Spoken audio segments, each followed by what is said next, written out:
Mga lumang pakong binunot, ginawang maganda at mamahaling lamisa. Paano ito ginawa at paano ito nagiging mahal? Sa video na ito mga boss, panoorin po ninyo para makita po ninyo ang step by step kung paano po ito ginawa. Nagsimula po tayo mga boss sa paglinis po ng ating molds o sa ating hulmahan.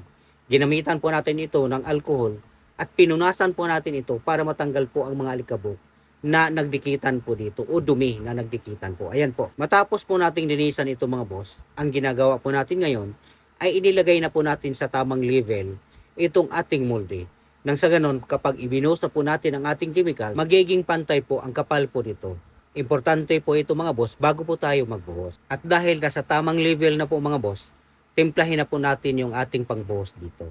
Ito po ang E+, ANB, Crystal Clear Laminating Epoxy. Ito po ay tinitimpla ng 2:1 ratio. At sa puntong ito mga boss, gumamit po tayo ng liquid pigment na kulay blue. Pinatakan po natin ng kunting kulay na blue itong ating epoxy resin para magkaroon na po siya ng kulay. Pero see-through po mga boss, yung kita po yung baba. Ang ginamit ko nga palang E+, ANB, Crystal Clear Laminating Epoxy, ay nabili ko po ito sa online mga boss. Meron po sa Lazada.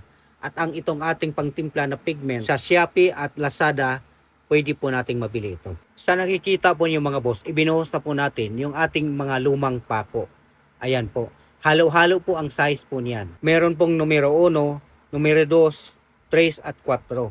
So halo-halo po yan mga boss. Saka po natin ito ikinalat para pantay po yung kapal. At nang maikalat na po natin ang mga pako mga boss ng pantay, ibinuhos na po natin yung ating tinimpla na E+, ANB, Crystal Clear Laminating Epoxy. Sa kabuuan mga boss, 4 na beses po akong nagbuhos po nito.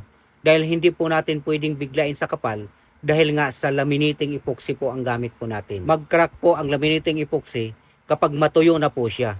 Pero kung casting epoxy po ang gamit natin, kahit pa mga 2 inches po siguro pwede po nating ibuhos na hindi po siya nasisira o hindi po mag-crack. So yan na po mga boss ang itsura nang binuhusan po natin ng unang buhos. Sa puntong ito mga boss, dito po natin may imagine kung ano ang magiging resulta po nito. Kunting trivia lang po mga boss.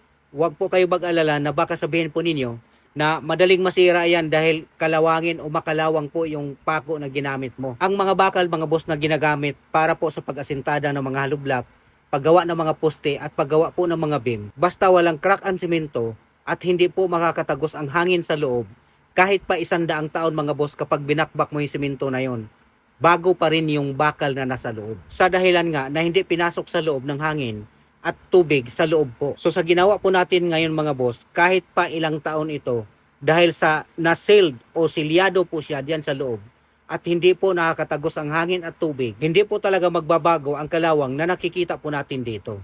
At sa puntong ito mga boss, dahil nagbuhos po tayo at mayroon pong mga bubbles, inispray po natin ng alcohol para matanggal. Saka po natin ito tinanggal, itong ating binuhos dito po sa ating molds o dito po sa ating hulmahan. At dito nga po mga boss, nahirapan po nating iangat ito dahil sa sobrang bigat na po niya. Ayan na po siya.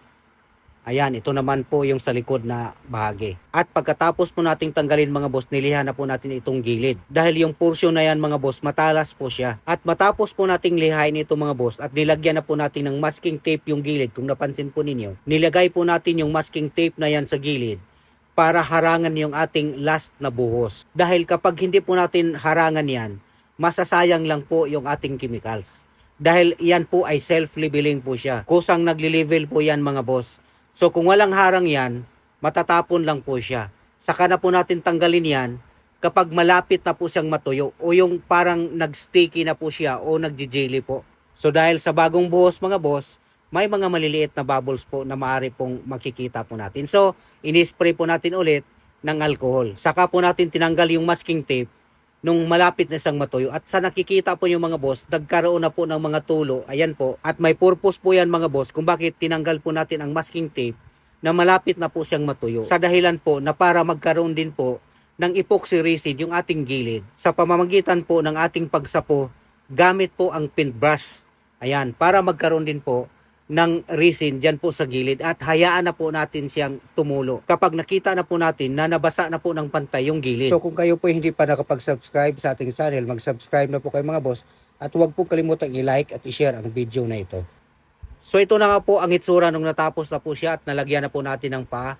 Ito po ay coffee table. Ito nga pala mga boss ay order po ng isang antique collector na kung saan ang gusto po niyang ipagawa sa akin ay yung mga bagay na kinakalawang. At wala po akong ibang maisip kundi pako lang ang kinakalawang na pwede kong magawa. At sinisigurado ko po mga boss na magugustuhan po niya ito.